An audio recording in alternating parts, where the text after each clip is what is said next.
ang mga kwento ng pag-ibig, kwento ng buhay at kwento ng pag-asa dito sa Barangay Love Stories. Love Stories.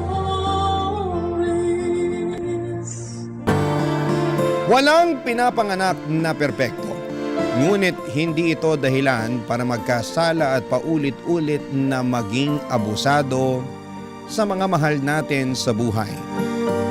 Hindi kasi sa lahat ng pagkakataon ay mapagpapasensyahan nila tayo, lalo na pag naubos at napagod na sila. Ikaw, kabarangay, isa ka bang abusadong tao? Dear Papa Dudut, may kasabihan na walang magulang ang makatitiis sa anak. Ngunit may mga anak na kaya raw tiisin ang magulang. Sa kwentong ibabahagi ko sa inyong programa, ipapakita ko sa inyo na meron ding mga magulang na kayang tiisin ang mga anak nila. Ngunit bago tayo dumako doon, ay gusto ko munang magpakilala sa mga kabarangay natin. Tawagin niyo na lamang po ako sa pangalang Wena, 32 years old at taga Marikina. Sa kasalukuyan ay empleyado ako sa isang pribadong kumpanya sa Quezon City. At netong taong ko lamang nadiskubre ang inyong programa sa radyo. Tapos isang araw ay nag-decide akong magpadala ng sulat sa inyo. Magsisimula ang kwento ko noong 15 years old pa lamang ako. Solong anak lamang ako ng aking mga magulang. At lumaki ako na palasimba dahil aktibo ang mama ko na miyembro ng simbahan. Iminulat niya ako sa iba't ibang relihiyosong paniniwala at kasama na nga roon ang pagpapatawad sa mga nagkakasala sa atin.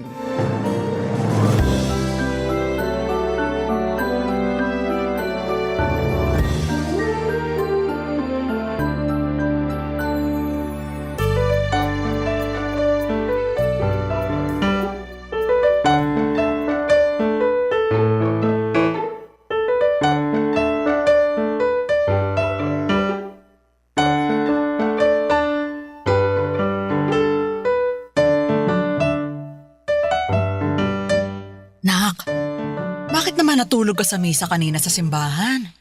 Pasensya na po kayo, ma. Inaantok po kasi ako eh. Ang aga-aga naman po kasi natin pumunta sa simbahan. Ganun talaga. Siyempre mas maganda na yung maaga para hindi mainit. At saka mas marami pa tayong magagawa pagkatapos ng misa. Kaya lang gusto ko pa pong matulog eh. Ano ba naman ang isang oras para ilaan sa pagsisimba kumpara sa mas maraming oras na nilalaan natin sa ibang bagay? Saka hindi kasalanan ng maaga nating pagsisimba ang antok mo, kundi kasalanan mo. Kasi nagpuyat ka pa nung gabi bago tayo nagsimba. Di ba sabi ko, patayin mo na yung TV. Pero hindi ka naman nakinig sa akin. Sorry po, ma. Maganda po kasi yung pinapanood ko kaya napuyat ako eh. Kahit gaano pa kaganda yung pinanonood mong yun, dapat pinaglalaanan mo pa rin ang panahon ng pagsisimba. Matagal na natin yung ginagawa, di ba? Tuwing linggo nagsisimba tayo ng maaga. Opo, pero bakit tayo lang? Anong tayo lang? Tayo lang po yung nagsisimba pero hindi sumasama si tatay. Marami kasi ako nakikitang pamilya silang nagsisimba. May nanay, may tatay. Tungkol sa bagay na yan, hindi kasi nakasanayan ng tatay mo yung magsimba. Saka pagod siya sa trabaho. Biruin mo, hanggang Sabado ang pasok niya. Kaya nga hinahayaan ko na lang siya na matulog para makapagpahinga. Sana pala nagtatrabaho na lang ako para hayaan niyo rin ako matulog ng mahaba pag araw ng linggo. Ano ba yung pinagsasasabi mo? Yung bata-bata mo pa. Saka hindi tama na hilingin mo yan para lang makaiwas ka sa pagsisimba, nak. Mali yun, ha? Para ka namang walang natututunan sa misa eh. Sorry po, ma. Buti pa, tulungan mo na lang ako dun sa kusina. Magluluto na ako ng pananghalian natin para pagising ng tatay mo meron na siyang makain.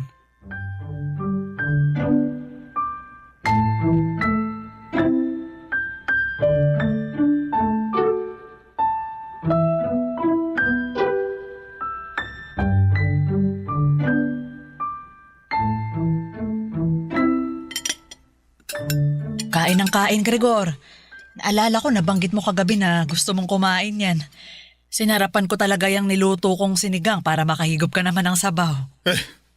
Anong masarap dito? Ang tabang-taba nga na luto mo, Lori. Ha? Paanong matabang paulit-ulit ko yung tinikman. Pati ng anak mo kasi katulong ko siya kanina sa pagluluto. Sabi niya masarap naman daw. Diba, Wena? Opo, masarap po. Aba, sinasabi niyo ba na sinungaling ako kasi ako lang ang hindi nasasarapan dyan sa luto mo? Hindi naman sa ganon. Anong hindi sa ganun? Yun ang mismo pinalalabas ninyo. Hinaan mo nga yung boses mo. Hindi mo kailangan sumigaw dahil naririnig ka naman namin ng anak mo. Saka nasa harap tayo ng pagkain. Baka gabaan tayo. Gaba-gaba, hindi naman totoo yun. Kung ano-ano na lang talaga yung mga pinaniniwalaan mo, alam ka na ba sabihin kung masarap tong luto mo kung hindi naman? Hindi ko na yan makakain, nawala na ako ng gana. Teka, saan ka pupunta? Hindi mo pa natatapos yung pagkain mo, oh? Hindi ka ba nakikinig o sadyambing ka lang? Sabi ko hindi ko na yan makakain kasi nawala na ako ng gana. Hindi naman masarap yung luto na pinagmamalaki mo.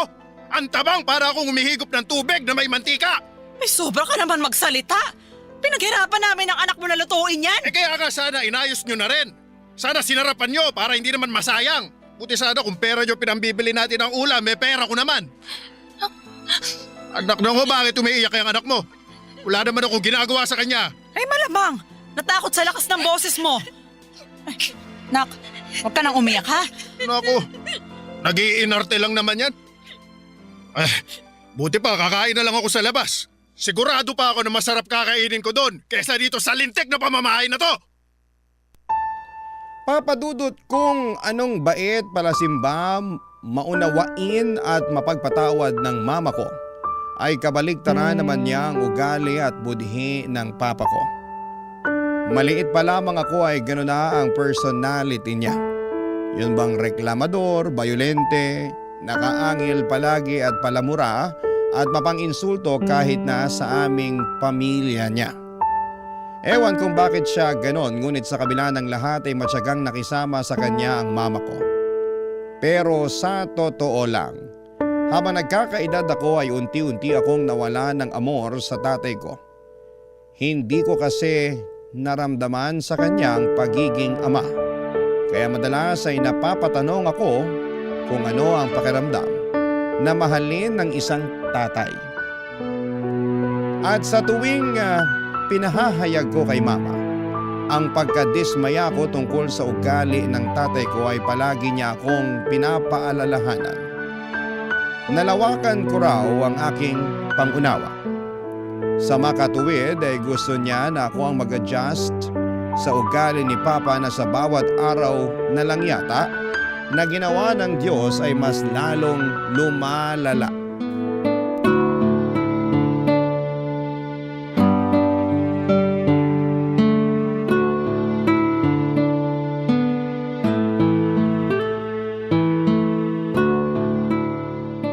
Nay, bakit po hindi niyo nalang hiwalayan si tatay? Ha? Bakit mo naman natanong yan? Bata ka. Kasi sinasaktan niya po kayo. Ibig sabihin hindi niya po kayo mahal. Hindi porke sinasaktan niya ako hindi na niya ako mahal. Mahal ako ng tatay mo, nak. Sigurado ako doon, ramdam ko yun. Pero sabi po kasi ng mga kaklase ko, hindi raw sinasaktan ng mga tatay nila yung mga nanay nila. Bakit? Hindi ba nag-aaway yung nanay at tatay nila?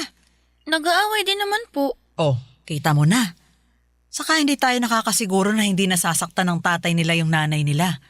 Kasi pag nag-aaway medyo nagiging bayolente ang isang tao dahil nadadala siya sa bugso ng damdamin niya.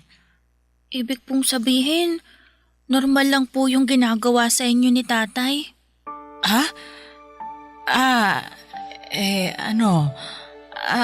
Hindi. Pero parte yun ng pagsasama, anak.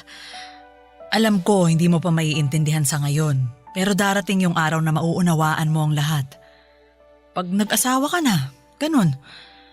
Saka, hindi naman ako laging sinasaktan ng tatay mo Paminsan-minsan lang pag mainit yung ulo niya at kapag napipikon siya sa akin. Kilala mo naman yung taong yun. Medyo maiksi yung pasensya niya kaya intindihin na lang natin.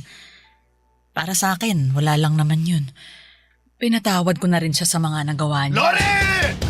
Lori! Buksan mo nga itong pinto! Tatay po ba yun? Oo, anak. Teka, dito ka lang ha. Pagbubuksan ko lang siya ng pinto.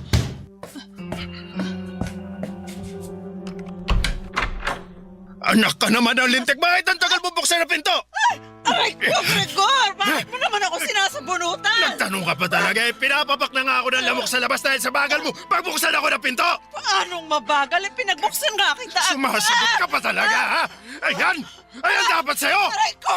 Aray ko! Parang ako mo na, bitiwan mo ako! Ayoko! Sa kasino ka para utusan ako, ha? Ako pa rin ang masusunod sa pamamahay na to! Hindi ikaw, kaya wag na wag mo akong uutusan! Lasing ka lang eh!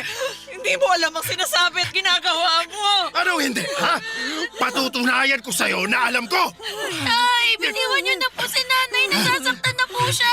Bakit ko naman gagawin yun eh? Nakakapikon tong nanay mo! Ano ba kasing ginawa ko sa iyo, Gregor? Tanong ka pa talagang tanga ka!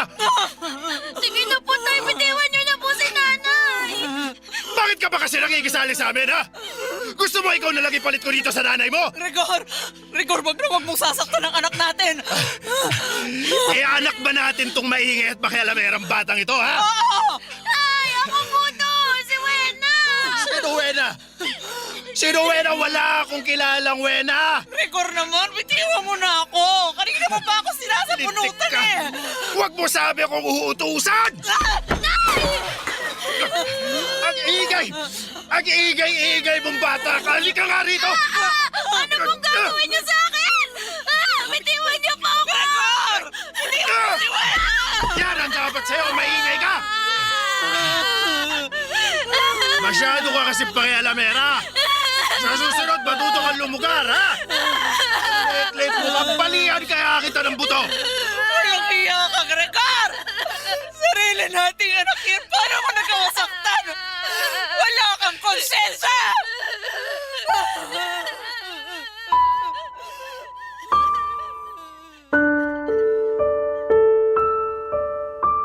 Papadudot dahil sa nangyari ay mas lalo lamang lumalim ang galit ko sa papa ko. Hindi na kasi siya nagbago katulad ng sinasabi ni mama na palagi raw niyang pinagdarasal sa Diyos. At patunay nga ang nangyaring pananakit niya sa aming dalawa. Natakot ako ng sobra para sa kaligtasan namin ng mama ko. Mabuti na lamang at umalis din si papa sa bahay pagkalipas ng ilang minuto at wala kaming ideya kung saan siya nagpunta. Bago kami matulog ay paulit-ulit kong ipinagdarasal sa Diyos na sana'y hindi na umuwi sa bahay namin ng papa ko. Wala akong pakialam kung ano ang mangyari sa kanya sa labas ng pamamahay namin, masigurado ko lang na ligtas kami ng aking mama. Ngunit kabaligtaran noon ang dasal ni mama noong marinig ko siyang humihikbi sa altar namin sa bahay.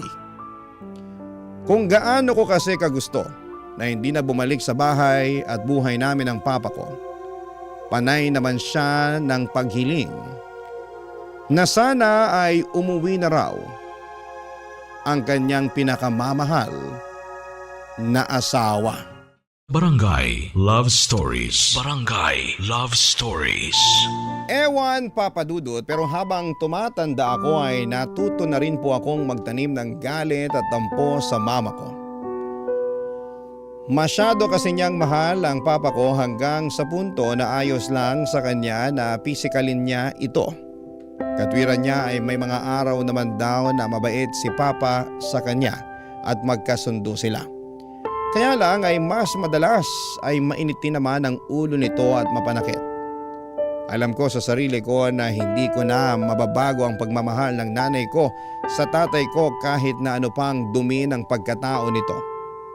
Oo, totoo naman na minsan ay mabait ang papa ko at provider talaga sa bahay namin.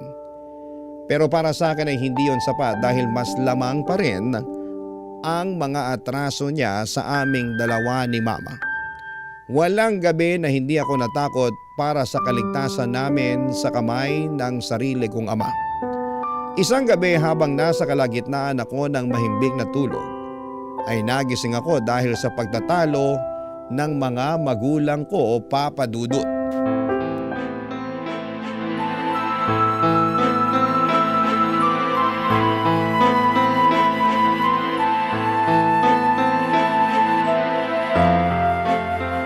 Ewan ko sa'yo, Lori.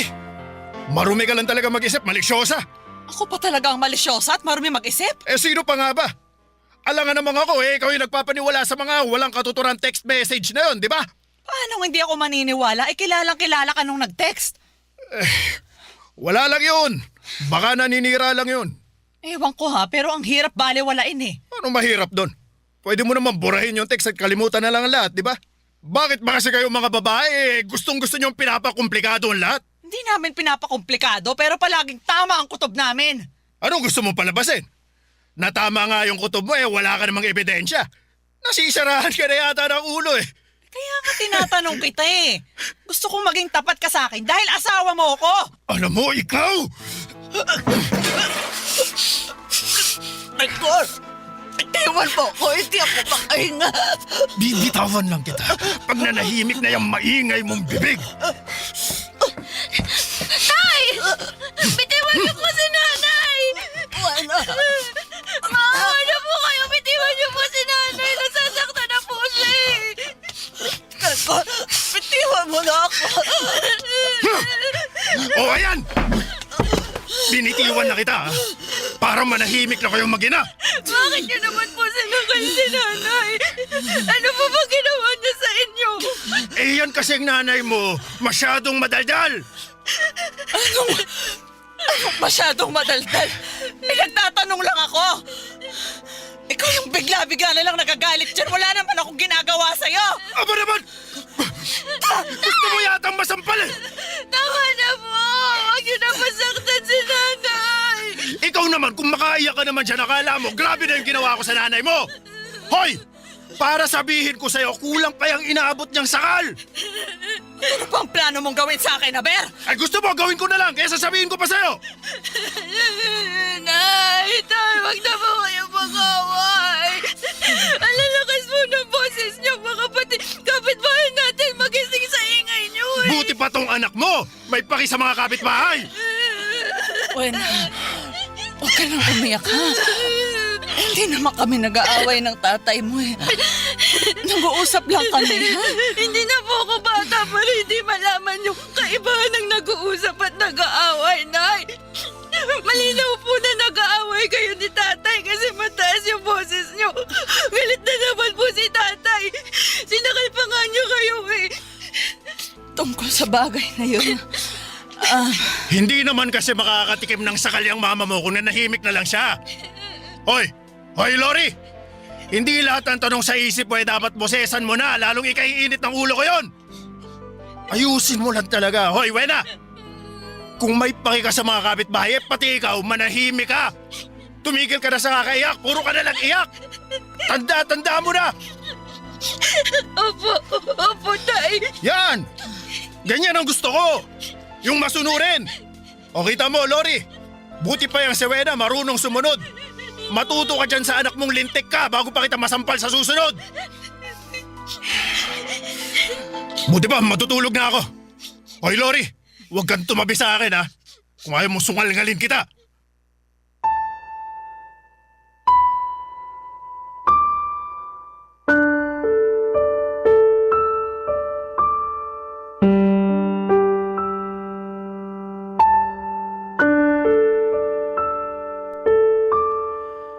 Papadudot ang akusasyon na yon ng mama ko sa papa ko ay unti-unti niyang pinatotohanan noong nagsimula siyang hindi umuwi ng regular sa bahay namin. At wala kaming kaalam-alam ni mama kung saan siya naroroon. Bagaman malakas ang hinala namin na posible siyang umuwi sa kabit niya, nanatiling tikom ang bibig ng nanay ko at hinayaan niya na ang luha niyang magsabi ng sakit na kanyang nararamdaman. Ngunit isang araw, nagulat na lamang ako noong ibinalita sa akin ng nanay ko na alam na raw niya ang kinakaroonan ni Papa. Tama rin daw ang hinala namin na ang kabit nitong babae ang inuuwian nito. Kaya sinugod daw niya ang mga ito sa nirerentahan nilang apartment. Nagbanta rin daw siya na isusuplong sa opisina nila ang kalokohan na ginagawa nila kapag hindi pa raw sila naghiwalay. Dahil sa nangyari, bumalik sa bahay namin si Papa pero napansin ko na lamang na mas lumala ang ugali niya.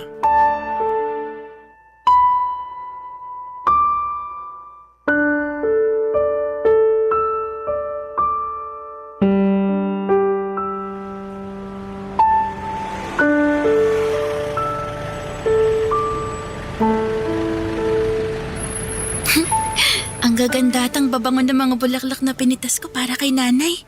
Excited na akong ibigay ito sa kanya. Aro! Wena! Ay, Wena!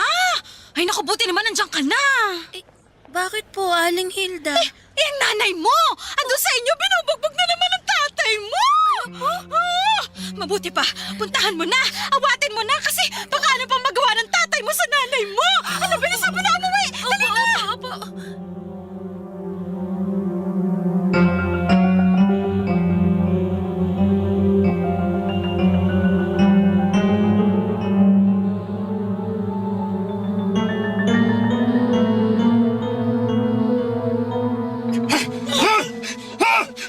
Yan ang dapat sa'yong babae ka!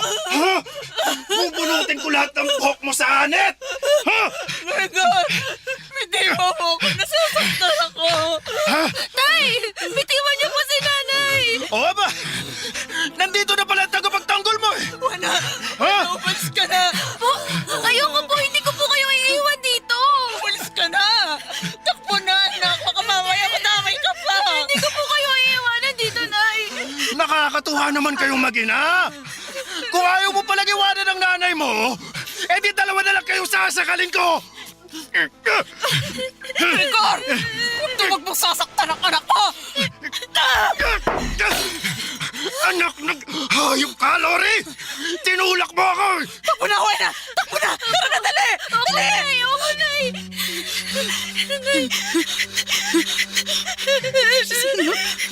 Akala niyo magpapalasan niyo ako! Bumalik kayo rito!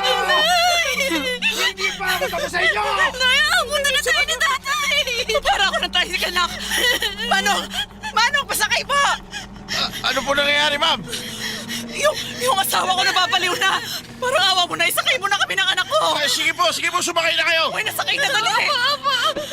Saan po tayo? Kahit saan, bahala ka na, Manong! Basta ilayo mo kami sa asawa ko! Sige, antar ko na ha!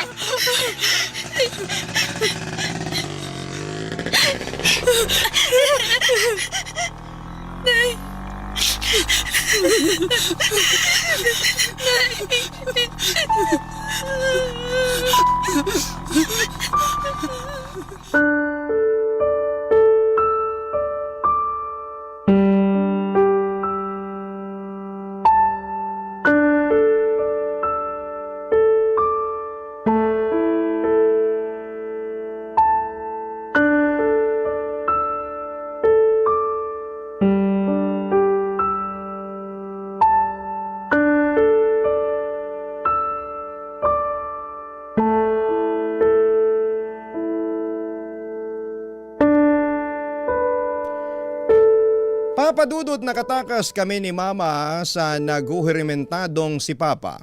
Pero dahil wala kaming kapera-pera ay hindi kami agad nakabalik sa amin. Malayo-layo rin kasi ang pinagdalhan sa amin ng naturang tricycle driver. Wala nga kaming dalang pera, buti at hindi na kami siningil ni Manong. Dahil sa sitwasyon namin, kinagabihan ay natulog na lamang kami sa tabi ng kalsada. Mahirap, papadudot at masakit sa likod na humiga sa malamig na simento na tanging karton lamang ang iyong sapin. Pero napagtiyagaan namin yun ni Mama sa loob ng 2 araw. Tapos para meron kaming makain ay namamalimos kami, papadudot.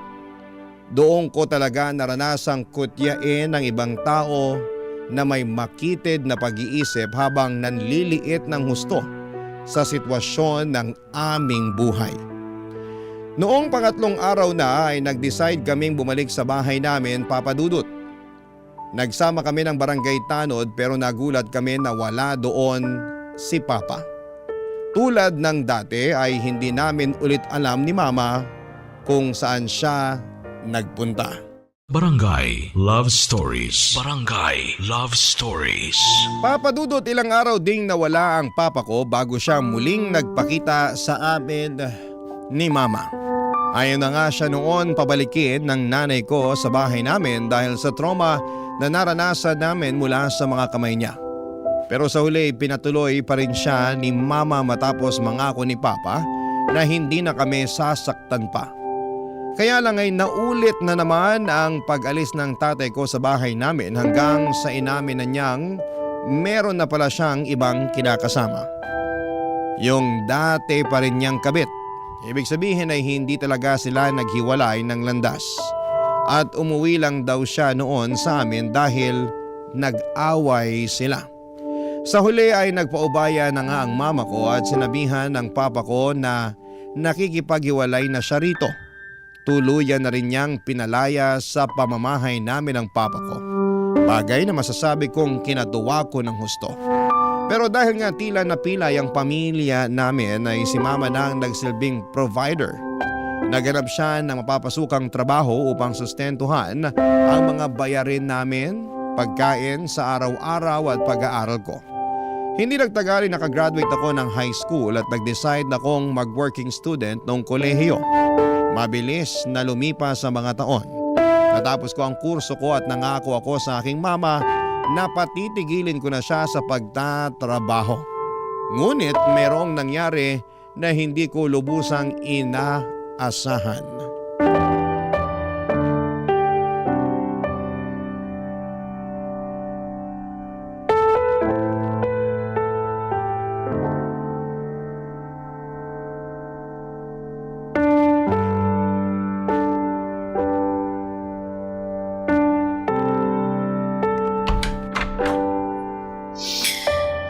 Dito na po ako. Grabe, parang habang tumatagal, palala ng palala ang traffic dito sa atin Hindi na makatarungan. Umalis akong fresh kaninang umaga tapos uuwi akong depressed ngayon. Halata nga. Ang gulo na ng buhok mo. Parang di ka na nagsuklay bago umalis sa opisina nyo. O siya, buti pa kumain ka na muna. Maupo ka na rito at sakto pagdating mo katatapos ko lang magluto ng hapunan natin. Ay, ano pong ulam, Nay? Pritong bangos. Ay, wow, tagal ko na pong request niya, Nay Oo, kaya nga niluto ko na para bawing-bawi sa pagod mo ng buong araw. Halika na rito sa mesa.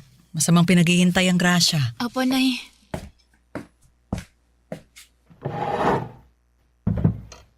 Magdasal muna tayo bago kumain. Sige po.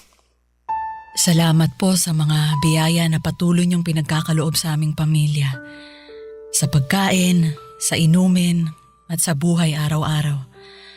Marami pong salamat. Amen. Amen. O siya, kain na. Damihan mo anak ha. Kayo rin po, Nay. Mukhang napagod din po kayo ngayong araw Hindi lang naman ngayong araw. Nung nakaraan pa ako parang pagod na pagod. Nagpaalam nga ako sa amo ko dun sa kainan na pinapasukan ko Kako, hindi ako magjo-duty mamaya kasi magpapahinga ako. Ay, opo, Nay. Tama lang na magpahinga kayo kasi grabe naman yung trabaho niyo dun talaga. Kaya nga Biruin mo, nag-straight duty pa ako kanina kasi hindi pumasok yung kapalitan ko. Galing akong panggabi. Ala, ibig sabihin wala pa ho kayong tulog? Oo. Tapos nagluto pa ho kayo ng hapunan natin. Naku, dapat natulog na lang ho kayo. Sinubukan ko naman pero ang tagal mong dumating Kaya nag-alala ako na baka naipit ka sa malalang traffic. Tapos gutom na gutom ka pag uwi mo. Tama nga ako, di ba? Buti na lang nakapagluto na ako. Ay, salamat, Nay pero nag-aalala pa rin ho ako sa inyo Huwag kang mag-alala. Kulang lang naman ako sa tulog. Buti pa kumain na tayo. Sige po. Teka, parang nahihirapan yata akong huminga na. Oh, Nay, anong nangyayari sa inyo? Hirap lang akong huminga na. Nay, Nananakit yung dibdib ko. Sandali, teka Nay, dadalhin ko kayo sa ospital. Nak, tulungan mo. Tulungan mo ako. Nay, ano pong nangyayari sa inyo? Nay, gumising ko kayo. Sandali, hihingi ako ng tulong sa kapitbahay. Tulong! Tulungan niyo ako, nanay ko! Nanay ko! Tulungan niyo ako, dalhin siya sa ospital! Nay! Nay, gising!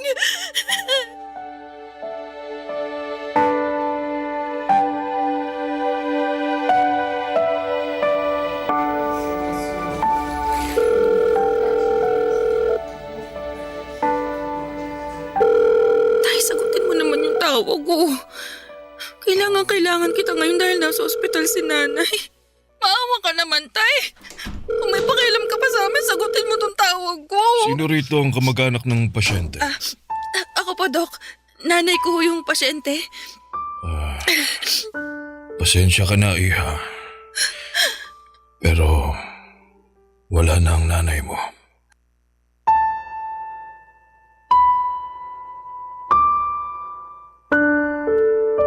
Papadudot namatay ang mama ko dahil sa atake sa puso.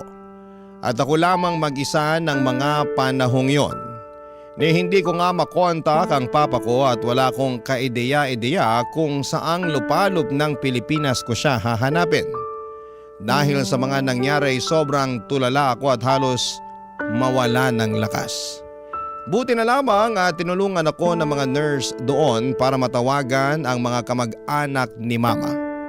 Hindi kami mayaman ngunit nagtulong-tulong sila upang mailabas sa ospital ang bangkay ng mama ko at mabigyan siya ng desenteng burol. Iyak ako ng iyak ng mga panahong yon dahil wala na ang pinakaimportanteng tao sa buhay ko. Sobrang biglaan ang mga pangyayari at walang nakapaghanda sa unos na tumama sa aming pamilya. Litong-lito ako ng mga panahong yon at nagdadalamhati. Tapos isang araw ay biglang nagpakita ang magaling kong ama sa burol ng mama ko.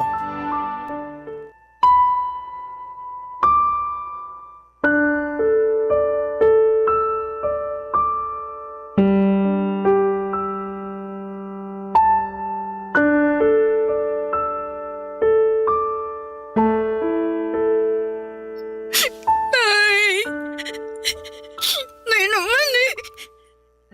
Kung nagbibiro kayo, maawa na kayo. Hindi na ako nakakatawa. Hindi na ako masaya. Ayoko po ng ganito.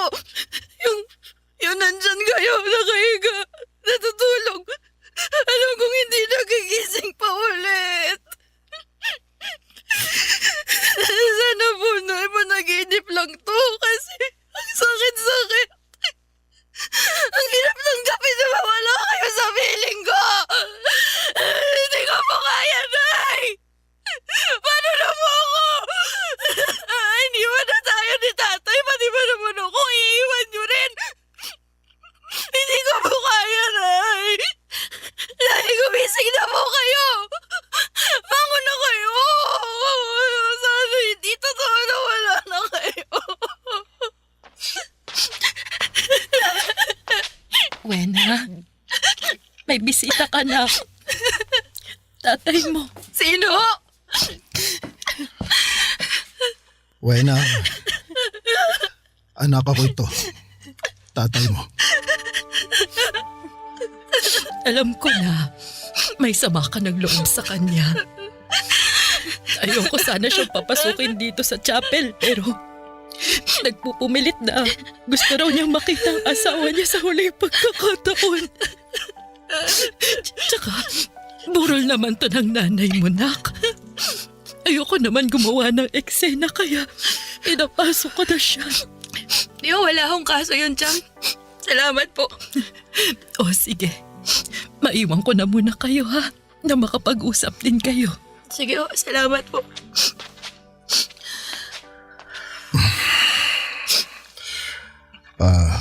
Kapal din talaga ng mukha niyo magpakita ngayon dito, no? Nung kailangan ko kayo sa ospital, hindi ko man lang kayo matawagan. Nagre-ring naman yung cellphone niyo pero hindi niya sinasagot. Patawarin mo ako, anak. Hindi ko naman alam na tumawag ka pala nun. Kung alam ko lang, sana sinagot ko. Paano hindi niyo alam? Bakit hindi niyo mahawak yung cellphone niyo?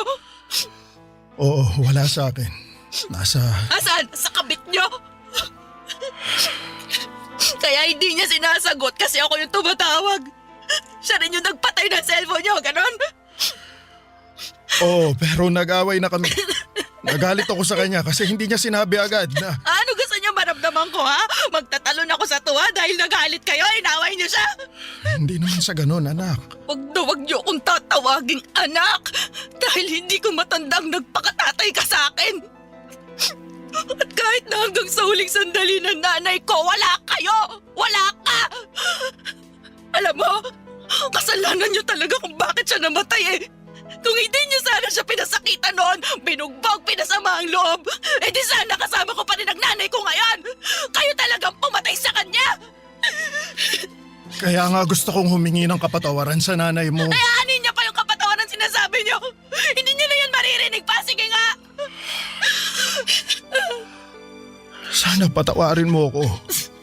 Nagsisisi na ako.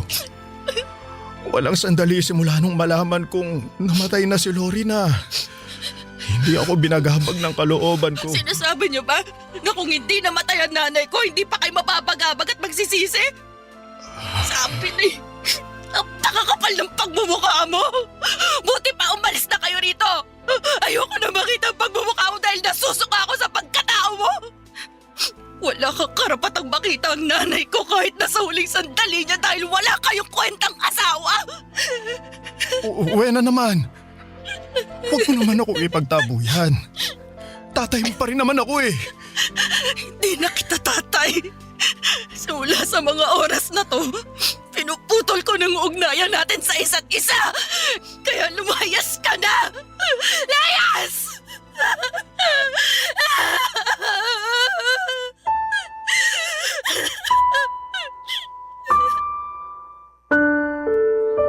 Papa Dudut, malaki ang pasasalamat ko sa Auntie Janet ko dahil pumagitna siya sa amin ni Papa bago pa kami magkainitan. Buti na lamang din at nakinig siya sa auntie ko na umalis na lamang, Papa Dudut.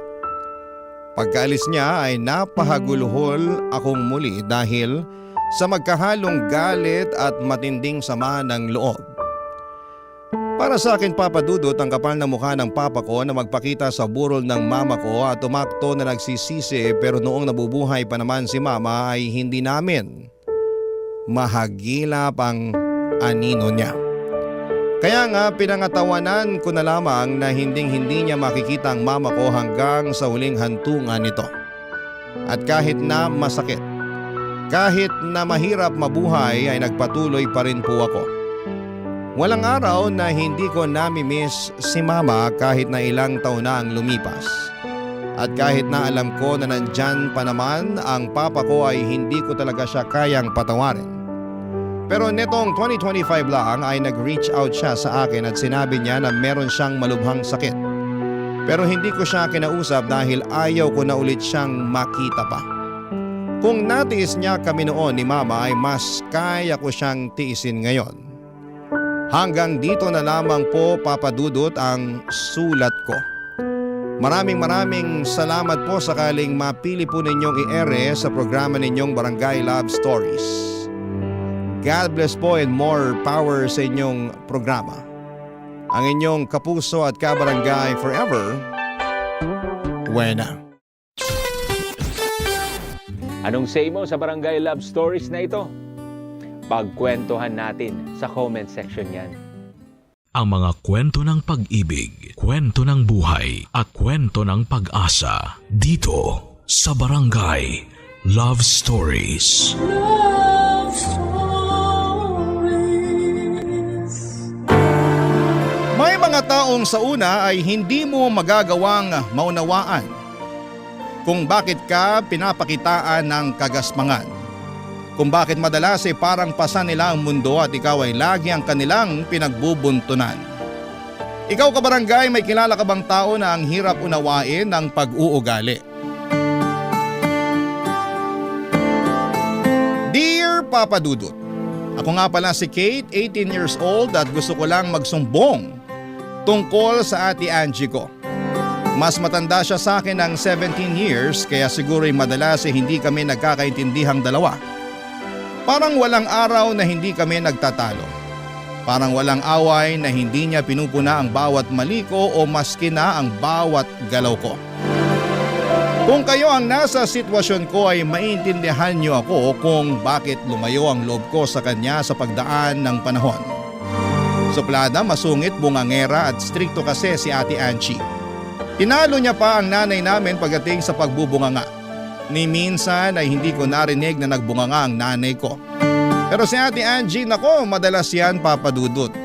Naririndi na nga ang tenga ko sa kanya pero tuloy pa rin siya. Wala naman akong magawa kasi nga siya ang bumubuhay sa amin ng nanay ko.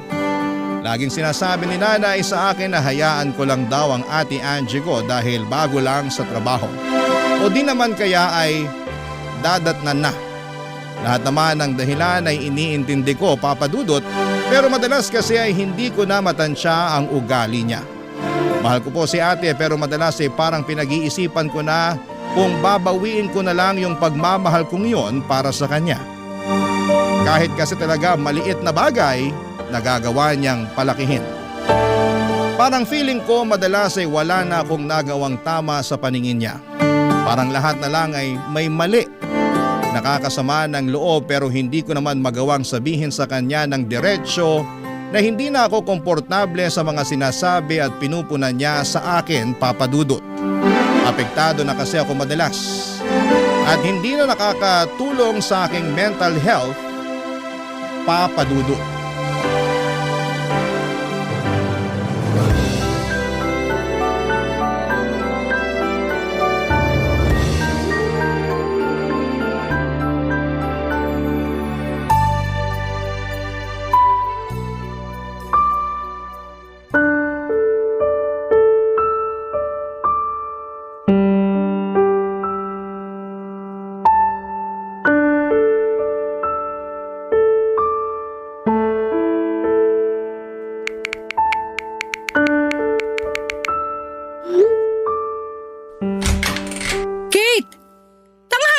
Nakahilata ka pa rin dyan sa kama mo.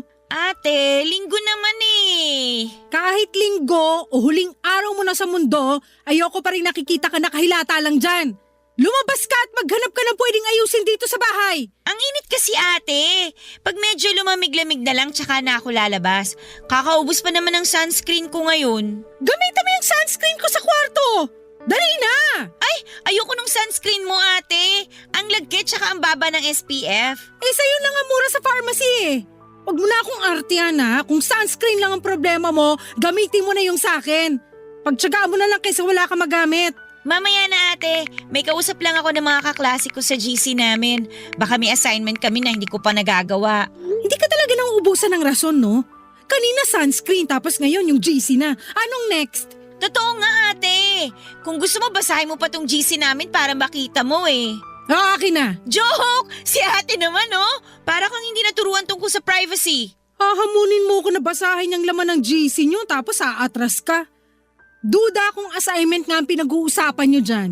Akin na nga yung cellphone mo. Eh, syempre meron din naman kaming ibang pinag-uusapan. Halo-halo naman ang topic namin sa GC eh. Imposible namang hindi ganun ang mga GC mo sa Facebook. Wala akong GC sa Facebook. Patingin nga. Sige, tingnan mo pa. Oh. Lo, wala nga GC. Wala ka rin ka-chat? Tao ka ba talaga ate? Kaya wag mo akong nirarasunan na napaka-importante ng pagsa-cellphone mo kasi kaya ko namang mabuhay kahit wala yan. Eh syempre, ibahin mo kaming mga Gen Z. Dito na kami namulat eh. Nakaasa na rito lahat ng kailangan namin ngayon. Lalo na sa pag-aaral tsaka sa mental health namin. Dinamay mo na naman yung mental health mo. Nakailang gamit ka na yan, ha? Last na yan. Ate, i-validate mo naman ang mental health ko. Please lang. At yung mental health ko, kailan mo iisipin? Lusaw na ang utak ko sa kakaunawa sa mga kaartihan mo, Kate. Ikaw lang naman kasi itong nagpapaka-stress sa akin eh.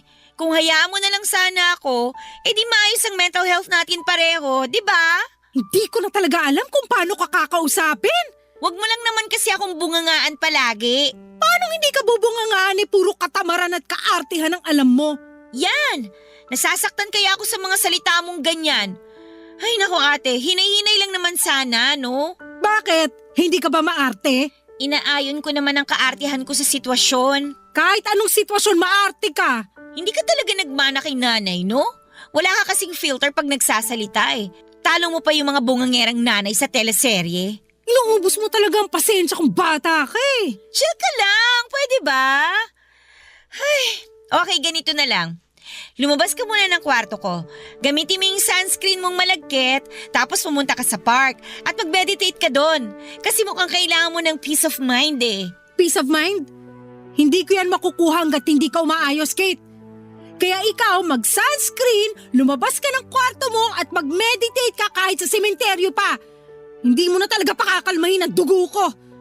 Day off ko na nga lang, imbis na mag-relax na lang sana ako, nagawa mo pa akong bigyan ng stress. Alam mo ate, Lumabas ka na rito sa kwarto mo at tumulong ka sa amin ni nanay sa labas kundi malilintikan ka talaga. Nabigla ako sa pagtaas ng boses ni Ate Papa Dudut. Alam kong sagad na ang pasensya niya kapag umabot na siya sa ganon. Binalibag pa niya ang pinto ko nang lumabas siya. Kaya naman nagmadali na rin akong lumabas ng kwarto ko at doon ako sinalubong ni Nanay Papa Dudut. Kabado rin si Nanay noon dahil nakita nitong galit na si Ate.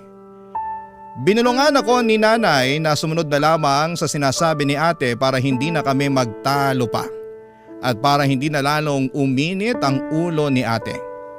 Kilalang kilala pa naman namin si Ate Angie at oras na masimulan itong magalit ay hindi na siya titigil hanggang sa kinabukasan.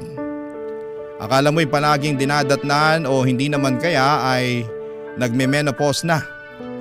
Sinunod ko na lamang ang sinabi ni Nanay at tumulong na lamang ako sa pag-aayos ng mga kailangan sa bahay. Dahil doon ay hindi ko na nagawa ang assignment ko dahil hindi ko na muling nahawakang buong araw ang cellphone ko.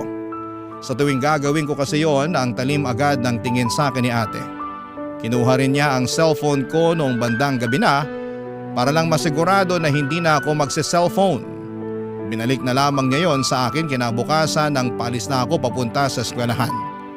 Doon ko nalaman na meron pala akong nakaligtaang gawin na assignment. Nakagalitan tuloy ako ng teacher ko pero ayos lang naman kasi nasanay na ako sa galit ni Ate kaya hindi na tumatalab sa akin ang pagbubunganga ng teacher ko. Nang uwian na Papa Dudut, ready na akong konsensyahin si Ate sa nangyari sa akin. Kukonsensyahin ko talaga siya dahil siya ang may kasalanan kung bakit hindi ko nagawa ang assignment ko at niready ko na ang sasabihin ko habang nasa jeep pa lamang para hindi na ako madaan pa sa sindak ni Ate Papa Dudut.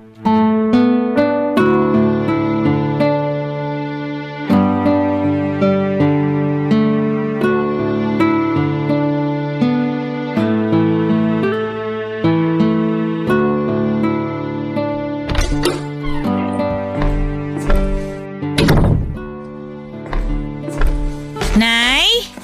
Ate? Wala pa ang ate mo pero mukhang pauwi na rin yon. Bakit?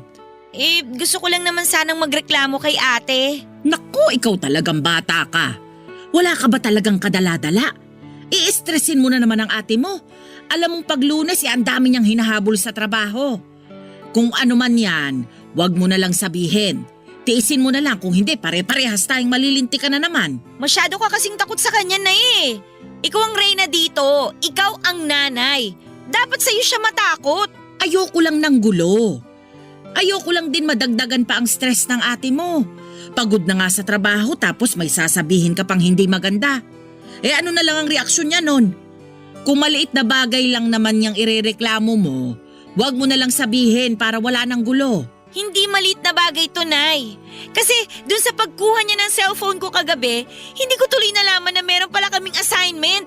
Napagalitan tuloy ako ng teacher ko. Pinahiya niya ako sa klase. Hindi ko naman kasalanan yun eh. Nangyari na. Hayaan mo na. Bumawi ka na lang sa susunod. Saka ikaw naman kasi, panay ang cellphone mo. Sige, Nay. Kampihan mo ulit si ate. Kaya lumalaki yung ulo niya eh. Kaya siya nagre-reyna-reynahan dito. Anong pinag-uusapan niyo dyan? Mukhang seryoso ah.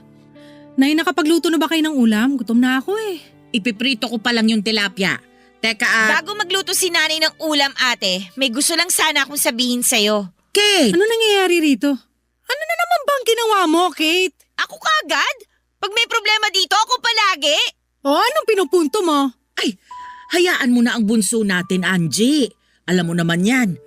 Halika na sa kusina para maipagtimpla muna kita ng kape habang hinihintay na maprito yung tilapia. Hindi, Nay. Mukhang meron na namang problemang sasabihin tong si Kate eh. Kahit kailan talaga. Para sabihin ko sa'yo, ate, ikaw ang problema ngayon. Kate! Angie! Ayokong magtalo kayo ngayon. Saka na lang pag-usapan yan pagkatapos kumain. Baka kasi nadadala lang kayo ng gutom. Kahit busog tong si Kate, hindi pipirmi to. Sige nga Kate, anong problema ang sinasabi mo? Alam mo bang hindi ako nakagawa ng assignment ko dahil kinuha mo yung cellphone ko kagabi? Hindi ko tuloy nabasa sa GC namin yung reminder tungkol doon. Pinahiya tuloy ako ng teacher ko kanina. Obligasyon mong maalala ang assignments mo. Sinabi na yan sa iyo sa klase at hindi na dapat ipapaalala sa iyo yan kung totoong seryoso ka sa pag-aaral mo. Talagang nagawa mo pa rin ipamukha sa akin na ako yung mali, no? Hindi naman ako perfect na estudyante. Alam kong madalas ako makalimot. Kaya nga malaking tulong yung GC namin sa klase para may reminder ako sa mga dapat kong gawin. Hindi naman kasi lahat kasing talas ng memorya mo, ate. At nagawa mo ba akong sisihin sa kapabayaan mo? Nay, naririnig niyo ba tong sinasabi ng anak niyo? Magpaawat na kayo, parang awa nyo na. Tayo-tayo na nga lang ang magkakasama, bangayan pa kayo ng bangayan. Ito kasing si Kate eh. Masyado nakadepende sa cellphone niya. Akala mo kakapusin ang hininga kapag hindi nabubuksan ang cellphone niya. Hindi mo kasi maintindihan eh. Ate, digital na lahat ngayon. Kung hindi nyo kinailangan ng cellphone noon, iba na ngayon. Parang hindi ka naturuan ng 2020 ah. Ipapaalala ko lang sa'yo na pandemic noon. Tingnan mo yung cellphone ko para malaman mo na karamihan ng pinapagawa sa amin nakadepende na sa cellphone namin. Teka, lalabas ko cellphone ko para makita mo. Pa, asan na ang cellphone mo? Dalian mo kasi gutom na ako. Teka, nasaan yung cellphone ko? Bakit wala rito sa bulsa ko? Wala rin dito sa bag ko. Andyan lang yon. Baka naipit lang sa mga notebook mo. Hanapin mong maigi. Totoo nga sinasabi mo, no? Makakalimutin ka. Kahit sarili mong cellphone, hindi mo alam kung saan mo inilagay. Andito lang yun eh. Bago ako sumakay ng jeep kanina, sinuksok ko yun dito sa bulsa ng bag ko. Hindi na ako nagsa-cellphone habang nasa jeep kasi nga siksikan na.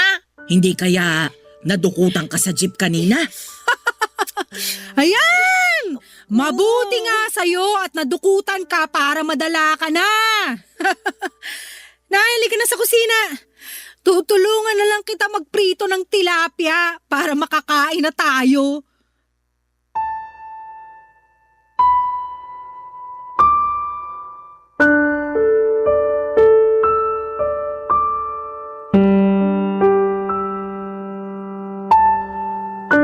Nilabas ko na ang lahat ng gamit ko sa bag, Papa Dudut, pero wala pa rin doon ang cellphone ko.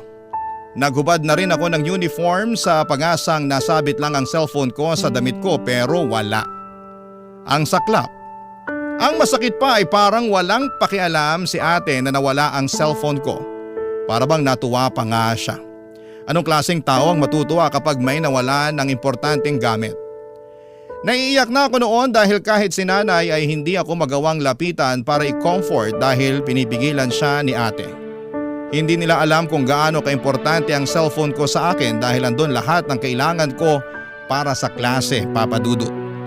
Hindi na ako nakisabay kumain sa kanila at lumabas ako ng bahay para umasa na nahulog ko lamang sa kalsada ang cellphone ko at wala pa sanang nakakadampot. Alam kong niloloko ko na ang sarili ko pero wala namang masamang gawin yon.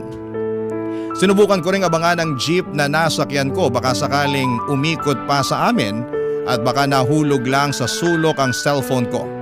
Kahit alam kong imposible na ang lahat, ay mataas pa rin ang faith ko na mahahanap ko ang cellphone ko pero bigo ako. Doon ko na lamang natanggap na dahil sa pag-focus ko na mapamukha kay Ate Angie na may mali siya, hindi ko na napansin na dinukutan na pala ako habang nasa loob ng jeep. Umuwi na lamang ako ng bahay at dumiretso sa kwarto para umiyak dahil sa mga nangyari. Feeling ko ay biktima ako. Biktima talaga ako ng lahat, Papa Dudut. Barangay Love Stories. Barangay Love Stories. Hindi na ako muling kinausap ni Ate Angie mula nang nawala ang cellphone ko. Pinhiram na lamang po ako ni nanay ng luma niyang cellphone na di-keypad para lamang may maggamit ako. Gustuhin man ni nanay na bigyan ako ng pambili ng bagong cellphone ay nalaman kong pinigilan siya ni ate na abutan ako Mas lalong sumama ang loob ko kay Ate Angie dahil doon, Papa Dudut. Gusto ko siyang intindihin kung bakit ganon kagaspang ang ugali niya. Parang wala siyang compassion sa katawan. Hindi ko alam kung dahil ba yon sa maaga niyang pagtatrabaho para sa aming pamilya. More than 10 years ago kasi nang mamatay ang tatay namin. Siya na ang umako ng responsibilidad na yon dahil ayaw na rin naman niyang magtrabaho si nanay dahil sakitin nga ito. Dala na rin siguro ng edad. Sa ngayon ay lagpas 60 years old na rin kasi si nanay at dapat lang na mag-retire na. Imbes na ma-enjoy ni ate ang mga unang sahod sa unang trabaho niya, ay hindi po yun nangyari. Marami siyang naging pangarap na makapasyal sa iba't ibang lugar sa Pilipinas at makapunta na rin sa ibang bansa kapag pinalad siyang malibot ang buong Pilipinas. Kaya lang dahil nga sa biglaang pagkamatay ni tatay ay hindi niya yon nagawa. Lumipat din siya ng trabaho dahil mas malaki ang pasahod kesa sa naunang trabaho niya. Kahit nahirap siyang mahalin ang pangalawang trabaho na pinasukan niya ay nagawa niyang tiisin dahil kailangan niyang maging praktikal para mahulugan din noon ang educational plan ko at health insurance naman ni nanay. Dahil siguro dito kaya ang hirap intindihin ang ugali niya. Gumaspang na dahil nga sa dami ng responsibilidad sa buhay, Papa Dudut.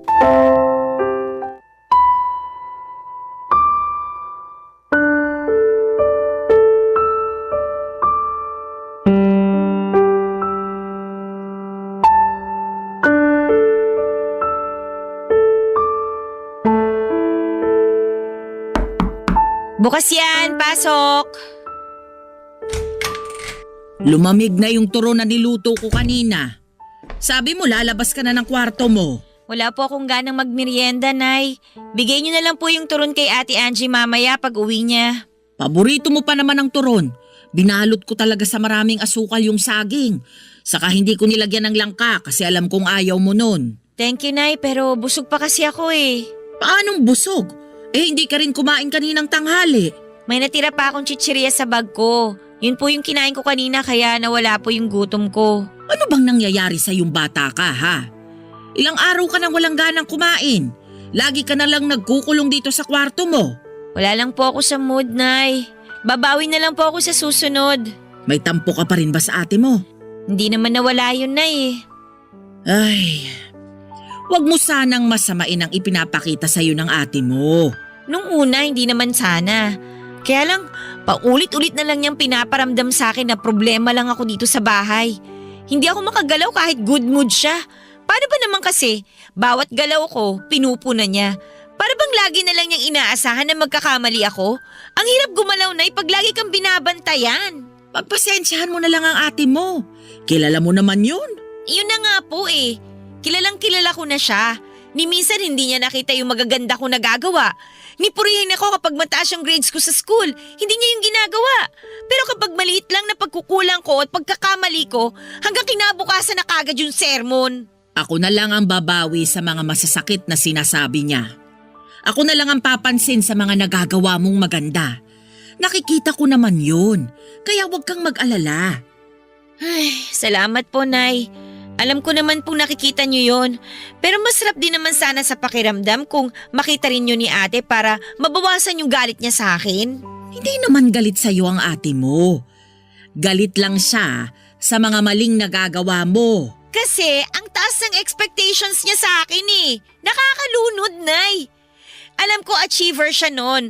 Pero wag naman sana niyang asahan na katulad din niya ako. Ano ka ba naman, Kate? Alam niyang malaki ang potensyal mo, kaya nadidismaya lang ang ate mo kapag hindi mo ginagalingan. Ganoon kataas ang tingin niya sa'yo. Parang hindi naman. Pakiramdam ko ang baba lagi ng tingin niya sa akin. Mali lang siguro ang paraan ng pagpapakita ng ate mo kung gaano kataas ang tingin niya sa'yo.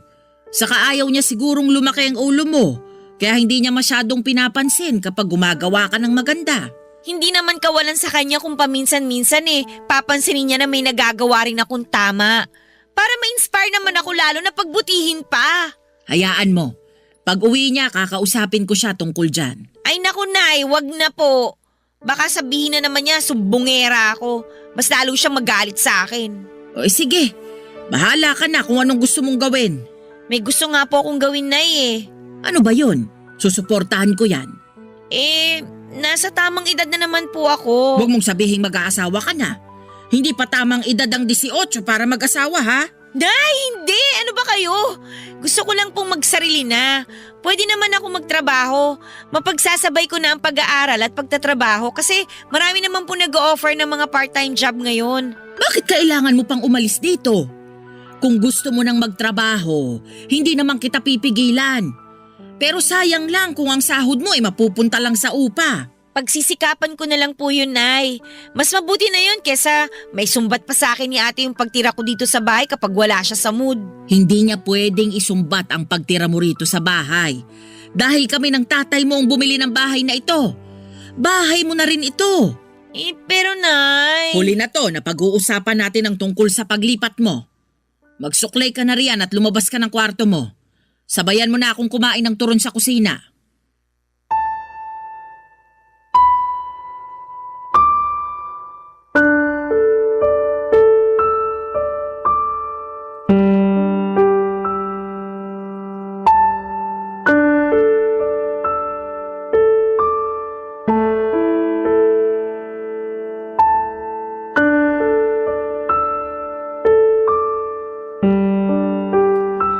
Wala akong nagawa nang biglang tapusin ni nanay ang usapan namin tungkol sa paglipat ko.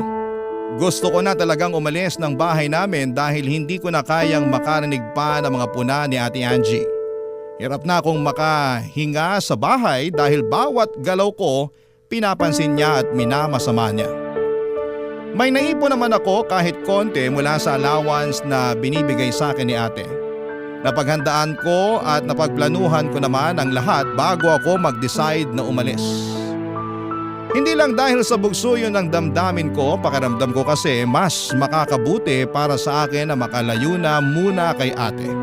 Sa totoo lang ay hindi naman sa pagiging maarte, pero palagi na lamang akong natatakot at nanginginig sa tuwing naririnig kong dumarating na si ate mula sa trabaho niya. Ewan ko kung trauma ba itong nararamdaman ko pero parang ganon kasi yon. Sinubukan kong kausapin muli si nanay tungkol doon at pinakita ko pa nga sa kanya ang ipon ko. Pero nagalit si nanay at sinabi niyang hindi siya papayag na aalis ako dahil ayaw niyang mag-alala sa akin. Inintindi ko na lamang si nanay pero buo na ang pasya kong umalis. Palihim na rin po akong nag-impake ng mga damit ko para mabilis na lamang akong makaalis. Nakahanap na ako ng titirhan at nag-bed space na lamang muna ako dahil yun lang naman ang kaya ng ipon ko. Hindi naman yun problema sa akin dahil kailangan ko lang ng matutulugan. Buong araw naman akong nasa trabaho at school noon. Nakahanap na nga rin ako ng trabaho sa isang fast food. Lahat ng ito ay hindi ko pinaalam kina nanay at kay ate. Sasabihin ko na lamang yon kapag araw na ng paglipat ko at pagsisimula ko sa bagong trabaho, Papa Dudut.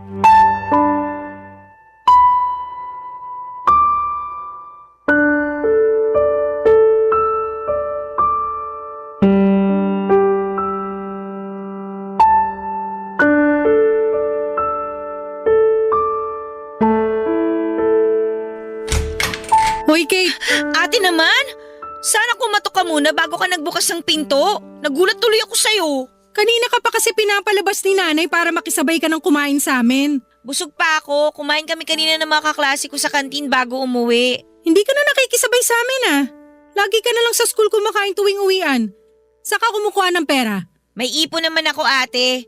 Yun ang pinangkakain ko nitong mga nakaraang araw. Kaya naman palang lakas ng loob mong huwag sumabay sa amin tuwing hapunan. Hindi naman sa malakas ang loob. Nakakahiya lang makisabay kasi wala naman ako ambag sa bahay na to. Ano bang gusto mong sabihin? Bakit di mo na lang ako diretsuhin? Ilang linggo ka lang ganyan. Kahit si nanay hindi alam kung ano nangyayari sa'yo. Alam ni nanay kung bakit. Ako hindi ko alam. Kaya sabihin mo sa akin. Huwag na lang natin pag-usapan, ate. Ayoko ma-stress ngayon. Bakit ayaw mong ma-stress? Buntis ka no? Hindi ah!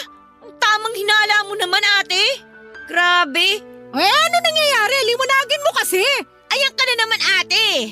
Paano ako magiging komportable na magsabi sa'yo kung lagi mo akong inuunahan ng galit at pagtataas ng boses? Eh kasi ang dami mong satsat.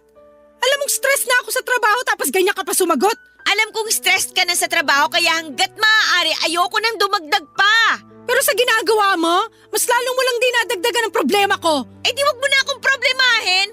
Pwede naman yun eh. Hayaan mo na lang ako. Hanggat nandito ka sa poder namin ni nanay, poproblemahin ka namin palagi. Kaya nga sa katapusan, aalis na ako dito. Magsosolo na ako para matapos na ang problema niyo sa akin. Lilipat ka ng bahay? Alam mo ba kung gaano kahirap magsarili ngayon, lalo na sa edad mong yan? Ni maglaba nga, hindi mo alam paano ka makakasurvive mag-isa pag umalis ka rito, ha? Ako nang bahala doon. Hayaan niyo na ako. Kaya mo na talaga umalis dito? May ipon ka ba? Eh puro gastos ka nga sa mga aesthetics mo na pinupost mo sa Facebook. May ipon ako. Kasya ba yan sa pang-araw-araw mo? Sa upa mo? Huwag kang mag-alala ate. Hindi naman to biglaan eh. Kaya nakapag-ipon ako bago ko pa sabihin sa inyo. Hindi naman talaga ako nag-aalala sa'yo. Ang inaalala ko rito si nanay. Kapag umalis ka, sa tingin mo anong mararamdaman niya? Peperwisuhin mo pa siya sa pag-aalala? Matanda na si nanay, papaalala ko lang sa'yo. Masasanay din si nanay na wala ako dito. Mas maganda nga na umalis na ako dito eh. Para hindi na siya nai-stress kapag nagbabangayan tayo. Nagbabangayan tayo kasi ang tigas ng ulo mo. Hindi ka nakikinig sa akin. Hindi mo rin naman ako pinapakinggan ate. Kung yan ang desisyon mo, wala na akong pakialam. Bahala ka na sa buhay mo. Basta huwag kang lalapit ulit sa amin para bumalik dito, ha? Panindigan mo yung desisyon mong yan. Huwag ka mag-alala. Hinding-hindi na ako lalapit sa inyo ni nanay kung yan ang pinoproblema mo. Bahala ka na. Lumabas ka na lang ng kwarto mo para makisabay sa amin. Hindi nga ako gutom. Kahit huwag kang kumain. Sabihin mo lang kay nanay ang tungkol sa plano mong umalis dito. Alam na niya. Hindi mo kailangan sumigaw. Eh di wag ka rin pasigaw kung magsalita. Ang tigas talaga ng ulo mo. Lumabas ka na lang ng kwarto para kahit sa huling pagkakataon makasabay ka namin ni nanay sa pagkain. Hindi nga ako gutom. Wala akong pakialam. Lumabas ka ng kwarto mo kung ayaw mong kalad ka rin kita palabas dito. Sige, subukan mo. O ito, salihin mo. Uy! Cellphone ba to ate? Malamang. Para saan to? Malamang para sa'yo. Sahod ko kanina kaya bumili na ako agad ng bagong cellphone mo. Kapalit nung nawala mo. Ingatan mo na yan ha. Huwag ka na namang tatanga-tanga para hindi ka ulit madukutan. Salamat ate ha. Lumabas ka na. Pagbigyan mo na si nanay na sumabay ka sa amin. Huwag ka na mag-inarte dyan kung ayaw mong tamaan ka sa akin. Dali!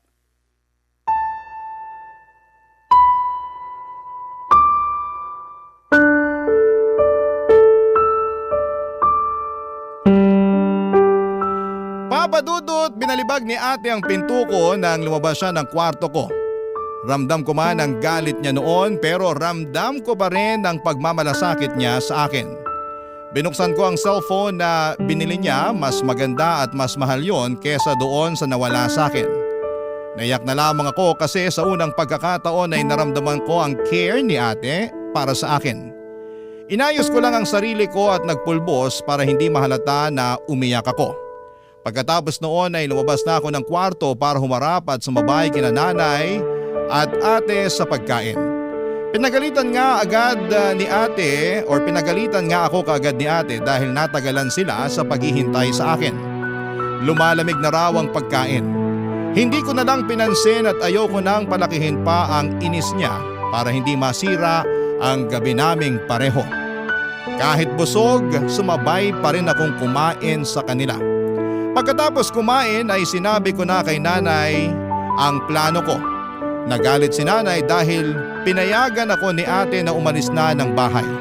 Pero wala rin siyang nagawa lalo na nung sinabi ni ate na kaya ko na ang sarili ko.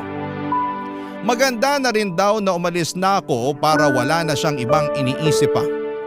Nasaktan po ako ng bahagya sa sinabi ni ate o sadyang emosyonal lamang ako kaya naging sensitive ako sa mga salita niya. Napaaga rin ang alis ko ng bahay. Dapat sa katapusan pa ng buwan pero tumawag sa akin ang bagong landlady ko at sinabing pwede na raw akong lumipat. dahil umalis na ang tenant niya na papalitan ko. Nabigla man ako sa bilis ng pangyayari ay sumunod pa rin ako, Papa Dudut. Umalis na ako kaagad sa bahay bago pa sumapit ang katapusan ng buwan. Barangay Love Stories. Barangay Love Stories. Sa mga unang buwan na umalis ako ng bahay ay naramdaman ko kaagad ang hirap. Kahit meron akong ipon, alam kong kailangan ko yung i-budget, kundi ay mauubusan ako. Totoo naman na meron na akong part-time job, pero dahil nga part-time yon ay hindi ganoong kalaki ang nakukuha ko, Papa Dudut. Sakto lang talaga para sa upa at pangkain ko. Alam kong kailangan kong maghanap pa ng extra na trabaho pero alanganin na dahil na rin siyempre nag-aaral pa ako. Mabuti na lamang at bayad na ang pag-aaral ko sa tulong ng educational plan na nakuha ni ate para sa akin noon. Laking ginhawa ko noon para sa akin at sinikap kong magtipid lalo't hindi ko tinatanggap ang gustong iabot sa akin ni nanay na tulong. Ayoko makarating yon kay ate at baka iba na ang isipin na naman niya. Bihira na rin akong magparamdam sa kanila dahil alam kong kukumustahin lang nila ang kalagayan ko. Ayoko namang ipakita sa kanila na nahihirapan ako dahil alam kong may masasabi na naman sila lalo na si ate. Alam kong makakaraos din ako at talaga namang mahirap lagi sa simula. Ewan ko kung nakakatunog na si ate na nahihirapan na ako. Kaya panay ang contact niya sa akin. Nairita na rin ako dahil parang napamukha sa akin na hindi ko kayang tumayo sa sarili kong mga paa. Nag-away kaming dalawa lalo't parehas pa naman kaming stress noon. Mas lalo nga akong nagalit noong sinumbat niya sa akin ang pagpapaaral niya. Mas lalo tuloy kaming nagkasirang dalawa. Dahil doon ay tumigil na ako sa pag-aaral at nagtrabaho na lamang. Sinubukan kong hilingin kung pwede akong mag full-time na sa fast food na pinagtatrabahuhan ko. Pero hindi pa raw po pwede. Mas lalo tuloy akong naging problemado lalo't naubos na rin ang ipon ko. Kaya nilunok ko ang pride ko at lumapit kay nanay para humingi ng mga dilata at bigas. Sinakto kong wala pa si ate para hindi na kami magkaabutan. Hindi pa kasi kami nagkakaayos na dalawa.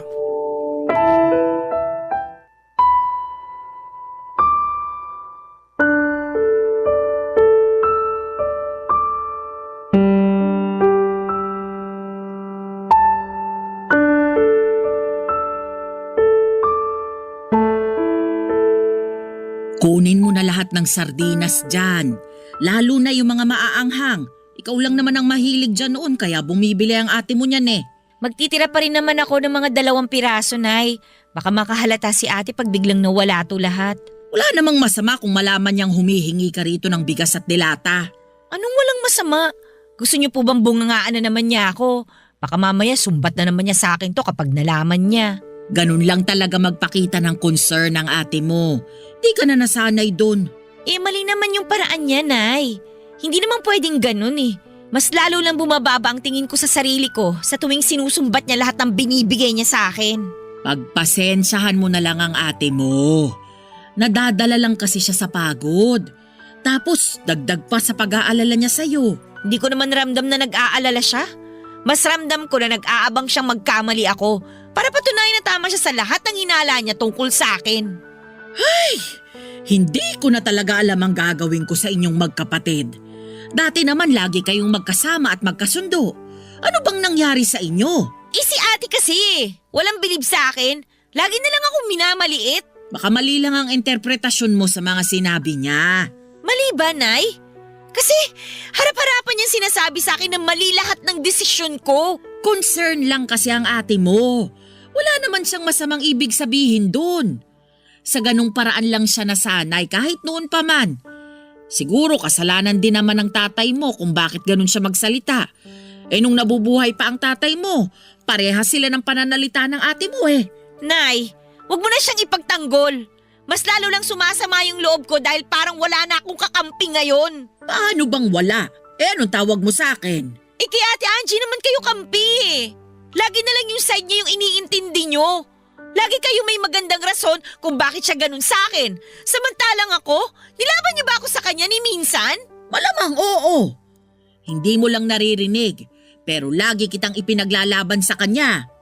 Parehas lang kayong matigas ang ulo at hindi nakikinig sa nanay ninyo. Ay! Mabuti pa, hintayin mo na lang siyang makauwi para makapag-usap-usap na tayong tatlo. Hindi pwedeng nag-iiwasan na lang kayo palagi. Pamilya tayo. Huwag mo na ngayon, Nay. Tsaka na, kapag nakabangon na ako, hindi makakatulong na maabutan niya ako kumukuha ng bigas at dilata dito. Mas lalo lang kami mag-aaway. Kasi panigurado, ipapamukha na naman yan sa akin ng mga mali ko. Ay. O sige, pero sana naman sa susunod, pwede mo na siyang harapin. Nasasaktan ako na hindi kayo magkasundo ng mga anak Nay, ko. may dala akong... Kate, anong ginagawa mo rito? Dumalaw lang kay nanay. Nangungumusta? Nangungumusta? O nangunguha ng pangkain mo rito? Angie! Kung kumustahan lang, bakit may bit-bit kang bigas at delata? Anong akala mo rito sa bahay barangay hall? Tagabigay ng ayuda mo? Hindi ko na lang kukunin. Wala nang katapusang panunumbat na naman ang aabutin ko sa'yo. Hindi ko sinusumbat. Ginigising lang kita para makita mong mali ang mga desisyon mo. Padalos-dalos kang umalis dito, tapos kapag nangailangan ka, lalapit ka rin pala. Eh di sorry! Nagkamali na naman ako. Sana pala hindi na lang ako lumapit at humingi ng tulong.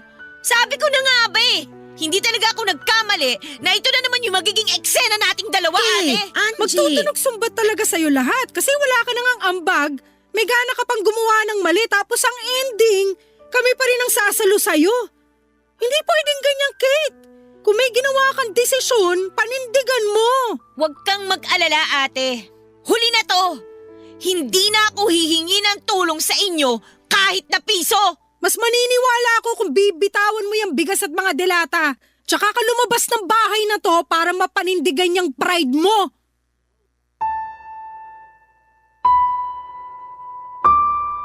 Sinubukan pang umawat ni nanay sa amin ni ate pero wala siyang nagawa. Naiyak na lamang akong binitawan ng bigas at dilata at saka ako lumabas ng bahay. Binalibag ko ang pinto sa sobrang galit. Sinubukan akong habulin ni nanay pero nakasakay ako kaagad ng jeep paalis doon. Hindi ko na nilingon pa si nanay dahil panay na ang iyak ko noon sa sobrang sama ng loob. Tinawagan ako ni nanay pero hindi ko rin sinasagot. Agad akong dumiretso sa inuupahan ko at mabuti na lamang at wala ang mga kasamahan ko sa kwarto kaya nagawa kong umiyak. Sobrang sama ng loob ko noon kay ate kahit lugmok na ako sa lupa ay nagawa pa rin niya akong sipain. Anong klaseng kadugo siya? Hindi rin siya nag-text man lang sa akin para mag-sorry o ipaliwanag ang mga masasakit niyang sinabi. Bakit pa ba ako umasa? Ni minsan ay hindi ko natikman ng sorry niya. Dahil doon ay mas lalo ko silang iniwasan at hirap na ako noon, lalo na't nabawasan pa ang oras ng trabaho ko.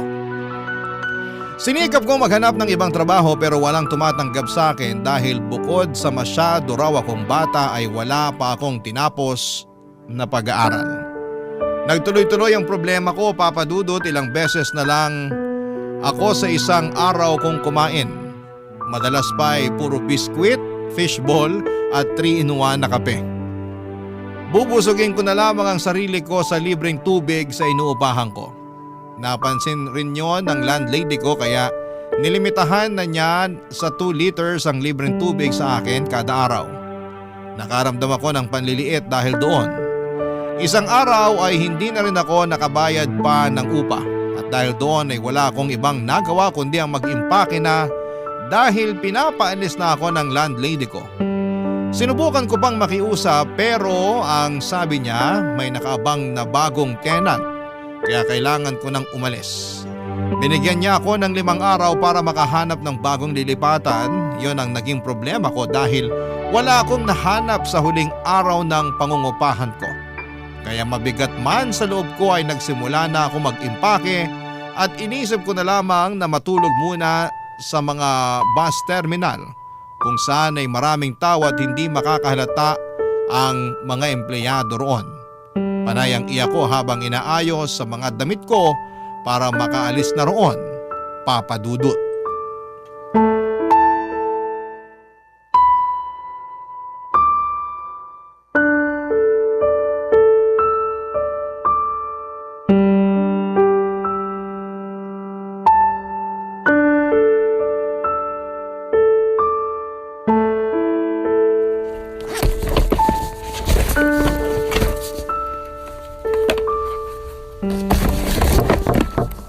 Bukas yan. Kate, Oh, paano mo nalaman tong boarding house ko? Tsaka, ano ginagawa mo dito? pinapunta ako ni nanay. Nararamdaman niyang may problema ka. Ayos lang naman ako. Bakit ka nag-eempake? Lilipat na ako ng maupahan. Malapit dun sa trabaho ko para makatipid ako sa pamasahe. Nakausap ko ang landlady mo. So, alam mo na ang totoo. Hinuhuli mo lang pala ako. Andito ka ba para ipamukha sa akin na mali na naman ang desisyon ko? Walang ganon. Pumunta lang talaga ako rito kasi nag-aalala na sa'yo si nanay. Hindi ka na nagpaparamdam sa kanya. Matapos yung nangyaring away natin sa bahay, as if naman may mukha pa akong ihaharap sa inyo. Saan ka titira ngayon? May nahanap na ako. Ako nang bahala doon. Ihatid na kita ron para alam ko rin kung saan ka pupuntahan. Ay, hindi na! Baka isang araw isumbat mo na naman sa akin yan. Hindi ako pumunta rito para manumbat. Gusto ko lang masiguro na maayos ang kalagayan mo. Ano pang sisiguruhin mo? Hindi ba alam mo naman na hindi maayos ang kalagayan ko? Di ba inaasahan mo naman to? Ayoko makipag-away sa'yo. Gusto kong tumulong. Tulong? Nung time na kailangan ko yan, anong ginawa mo? Sinumbat mo sa akin lahat, di ba? Kinapalan ko na nga yung mukha ko kay nanay na humingi ng bigas at dilata kasi gutom na ako. Nilunok ko yung pride ko na lumapit sa inyo sa bahay. Pero anong ginawa mo? Pinamukha mo akong patay gutom. Pinaiwan mo yung bigas at dilata pero pinabauna mo ako ng masasakit na salita. Ate, walang-wala ako nun. Pero mas lalo mong pinaramdam na mas mababa pa ako nun. I'm sorry. Yun lang? Sorry? Yun lang? Mabubura na ba niyan lahat ng masasakit na salitang sinabi mo sa akin dati? Sorry? Inaasahan mo bang ayos na tayo ngayon dahil binanggit mo na magic word na yan? Alam ko, marami akong nagawang mali sa'yo. Alam ko marami akong nasabi na hindi magaganda. Pasensya ka na kung sa ganung paraan ako natuto magpakita ng malasakit. Oo, masakit ang mga yon. Hindi ko naman itatanggi. Kapag inaalala ko lahat ng mga sinabi ko sa'yo, nagigilty ako. Huli na para bawiin ko yung kasi nakasugat na ako. Pero sana, maintindihan mo na nahihirapan din ako. Ate mo ko, pero ako halos ang tumayo bilang magulang mo. Ang hirap na hindi mag-alala sa mga ginagawa mo dahil kargo kita. Kailangan ko makita na maayos ang pupuntahan mo kasi ang hirap para sa akin na makitang mapunta ka sa walang kwentang sitwasyon. Hindi mo alam kung gaano ko sinisisi ang sarili ko mula nung hinayaan kitang umalis ng bahay. Hindi mo alam kung ilang beses akong gumigising sa gabi sa bawat kalus ko sa pinto dahil umaasa ako na ikaw yun. Nababalik ka na at mababantayan na ulit kita. Hindi mo alam na para akong sinisit-sit sa balat. Sa tuwing nakikita kong hindi mapakali si nanay dahil sa pag-aalala sa'yo. Kung kumain ka na ba o kung makakabayad ka pa ba ng upa. Hindi mo alam, Kate, ang hirap. Hindi mo alam. Yan lang naman ang kailangan ko eh. Ang paliwanag mo. Hindi ko na kailangan ng sorry sa mga masasakit na sinabi mo noon. Gusto ko lang maintindihan kung bakit ganun ang mga sinabi mo sa akin. Ate, kasi sakit talaga ng mga sinasabi mo sa akin eh. Lagi na lang ako natatakot gumalaw kasi baka mamaya hindi mo na naman magustuhan yung magawa ko. Kaya umalis na lang ako ng bahay para hindi ka na laging galit. Para makagalaw na rin ako. Para makahinga. Ate, alam kong bigat na bigat ka na sa amin ni nanay. At sorry talaga kung hindi pa ako makatulong sa'yo. Pero promise, babawi rin naman ako. Hayaan mo lang ako na magkamali kasi natututo rin naman ako eh.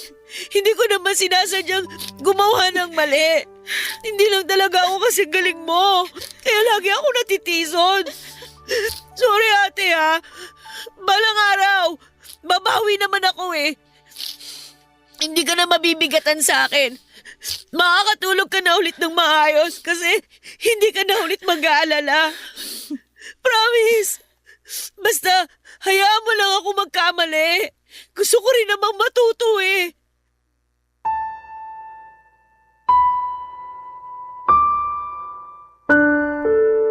Nagkaiyakan kami ni ate at pagkatapos noon ay tinulungan na niya akong tapusin ang pag-iimpake ko.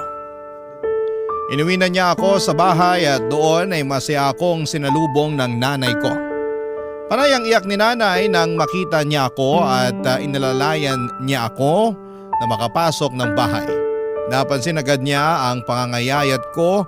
Pinaghandaan niya ako ng makakain ko at sumabay na rin si ate na kumain. Sa palibot ng mesa, andon sina nanay at ate habang katabi ko. Pakiramdam ko ay safe na akong muli sa piling nila. Sa unang pagkakataon ay hindi na ako nakaramdam ng takot sa presensya ni ate. Hindi na rin ako galit. Naintindihan ko na siya at napatawad na namin ang isa't isa sa mga hindi namin pagkakaunawaan. Sa ngayon, Papa Dudut ay nagbalik akong muli sa pag-aaral at hindi rin ako umalis sa fast food at pinagpatuloy ko ang pagtatrabaho doon para may ambag naman ako kahit kaunti kay ate. Alam kong hirap na rin siya na buhatin kami ni nanay. At dahil doon ay unti-unti ay nakakapasyal na si ate sa mga lugar na pangarap niyang puntahan. Nakita ko na muli ang ngiti ni ate at nakakahinga na siya ng maayos at hindi na puro kami ang iniisip niya. Lagi na siyang masaya dahil naiintindihan na namin ang pinaggagalingan niya. Marami talagang nagagawa ang maayos na komunikasyon para maplansya ang anumang gusot. Malaking tulong ang komunikasyon para maintindihan namin ang punto ng bawat isa. At hindi na kami muling papayag na itikom ang mga bibig namin sa tuwing may kailangang magsalita sa mga nararamdaman namin at napapansin. Kasabay noon siyempre ang pag-unawa sa taong nagsasalita. Kapag pinagsabayon, paniguradong magiging maayos din ang lahat. Maraming salamat po sa pagbasa ng aking liham. Ako ang inyong kabarangay forever,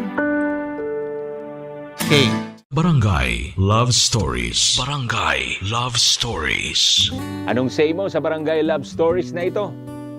Pagkwentuhan natin sa comment section yan.